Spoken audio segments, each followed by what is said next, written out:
Jelang puncak musim haji, pemerintah Arab Saudi semakin memperketat penjagaan. Jemaah yang diperbolehkan di Mekah hanyalah jemaah yang mengantongi visa haji resmi. Kementerian Haji dan Umroh Arab Saudi menegaskan jemaah yang tidak mengantongi visa haji maka dianggap ilegal. Kami akan bahas siang hari ini bersama Konsulat Jenderal RI di Jeddah, Yusron Ambarei. Selamat siang, Assalamualaikum Pak Yusron.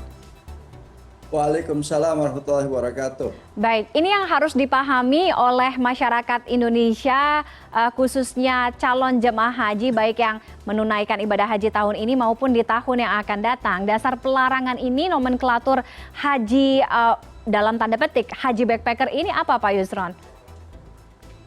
Oke, terima kasih Mbak Tiffany, selamat siang. Jadi dalam pelaksanaan haji, pemerintah Saudi Arabia itu terus berusaha untuk memperbaiki layanan haji kepada Duyufur Rahman atau tamu-tamu Allah. Nah, untuk itu memang tahun ini proses pemeriksaan atau proses izin haji itu diperketat, yang biasa kita sebut dengan tasrih, yang di sini disebut tasrih haji. Sejak awal pemerintah Saudi terus mengkampanyekan larangan haji tanpa tasrih haji.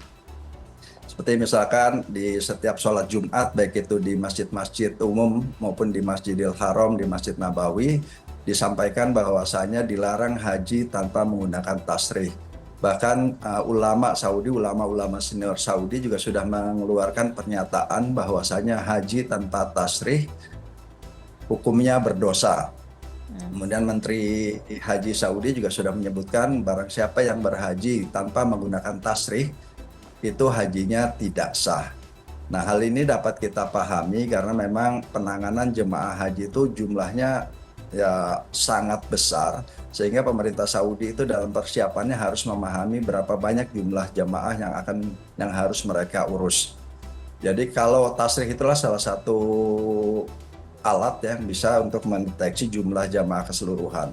Nah, bayangkan kalau banyak jamaah ilegal, banyak jamaah yang tanpa tasrih masuk, tentunya akan mengganggu pelaksanaan haji secara keseluruhan. Nah, itulah dasarnya kenapa memang kemudian penggunaan tasrih itu menjadi sangat penting untuk kelancaran pelaksanaan ibadah haji. Nah, jenis visa-visa yang bisa digunakan untuk haji, yang pertama adalah visa haji yang memang diterbitkan oleh Kementerian Agama melalui kuota resmi yang telah diberikan oleh pemerintah Saudi Arabia. Ada haji reguler dan satu lagi ada haji khusus. Nah, itu yang resmi. Kemudian ada juga visa haji yang diterbitkan undangan dari kedubes Saudi di seluruh dunia. Jadi memang itu adalah alat diplomasi mereka untuk mendekati counterpart di wilayah mereka bekerja, itu memberikan undangan-undangan khusus untuk visa haji. Dan ada lagi satu jenis yang namanya visa furoda, itu juga sama modelnya dengan tadi undangan dari pemerintah Saudi. Nah, visa-visa ini yang dianggap sah untuk melaksanakan ibadah haji di Arab Saudi. Sementara visa-visa lain sudah ditegaskan hukumnya dilarang. Baik, Pak Yusron, temuan dari KJRI sendiri sejauh ini berapa banyak masyarakat Indonesia yang masuk ke Arab Saudi, yang masuk ke Mekah melaksanakan ibadah haji tanpa mengantongi izin visa resmi. Kemudian kalau sekarang Pak Yusron sudah ada yang berada di Tanah Suci atau mungkin sedang dalam perjalanan ke sana, bagaimana kemudian penanganan mereka-mereka yang tidak mengantongi visa resmi ini? Kami tidak memiliki data pasti ya, data yang detail mengenai berapa jumlah keseluruhan yang sudah datang ke sini, kan memang kami tidak memiliki mekanismenya di sini. Namun demikian, kedatangan ke Arab Saudi dengan visa biasa itu tidak menyalahi aturan. Yang menyalahi aturan adalah pada saat menggunakan visa biasa di luar visa haji itu untuk menunaikan ibadah haji. Nah, jadi saat ini memang pemerintah Saudi sedang gencar melaksanakan razia ke beberapa tempat ya, untuk mencegah masuknya pemilik visa-visa non haji untuk berangkat ke Arab Saudi.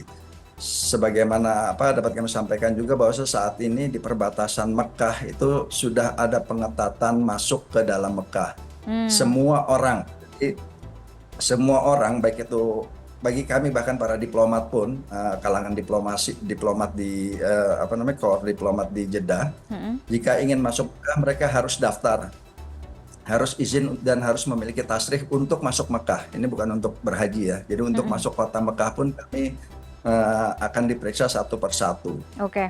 Jadi secara perorangan harus memiliki izin itu. Jadi memang semakin diperketat ya, betul dengan adanya razia-razia ini. Selain tadi ada sanksi yang menanti, sanksi berupa pembayaran sejumlah uang dalam real, apakah ada sanksi lainnya untuk jangka panjang? Misalkan jemaah yang ketahuan tidak mengantongi visa secara resmi akan misalkan tidak diperbolehkan untuk masuk ke wilayah Arab Saudi atau Mekah dalam waktu atau kurun waktu misalkan berapa tahun, apakah hal-hal itu juga ada, Pak Yusron?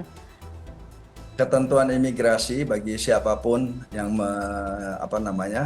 yang ditangkap kemudian deportasi karena kasus imigrasi akan mendapatkan ban, larangan masuk Saudi selama 10 tahun.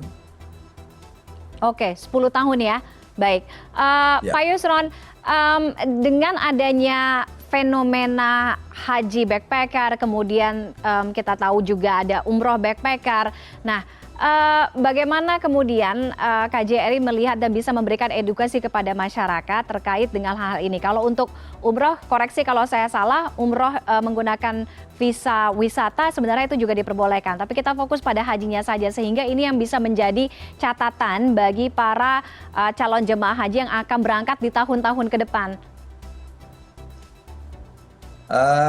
Pesan kami satu ya, ikuti haji dengan ketentuan yang semestinya. Kalau di Indonesia ya pihak yang mendapatkan wewenang untuk melaksanakan haji adalah Kementerian Agama. Jadi itu bisa yang paling benar, yang paling sah ya. Nah selain itu tadi yang sudah saya sampaikan ada lagi undangan. Kalau memang kita mendapat undangan khusus dari Kedubes Saudi, maka itu pun bisa dianggap sebagai haji yang sah. Nah di luar itu memang ada berbagai pihak yang coba menjual haji-haji, seperti misalkan ada undangan haji furodah gitu ya, jualan haji furodah. Faktanya mereka hanya diberikan visa ziarah atau visa kunjungan, yang mana pada saat mereka tiba di sini prosesnya pun menjadi proses ilegal. Jadi mereka mencoba menyelundupkan orang itu masuk ke Mekah dengan berbagai cara. Mungkin Mbak Rifana udah dengar kasus 24 orang WNI yang tertangkap karena berusaha masuk ke Mekah dengan visa ziarah itu. Iya, baik. Baik, terima kasih Pak Yusron atas waktunya untuk berbagi informasi. Mudah-mudahan ini bisa menjadi tambahan informasi yang bisa diwaspadai ya oleh calon jemaah haji. Apalagi sekarang Arab Saudi tengah memperketat melalui razia-razia dilakukan ya menjelang puncak musim haji. Terima kasih Pak Yusron Ambari sudah bergabung dengan CNN Indonesia Connected hari ini. Selamat siang, sehat selalu Pak. Selamat siang, terima kasih Mbak Tiffany.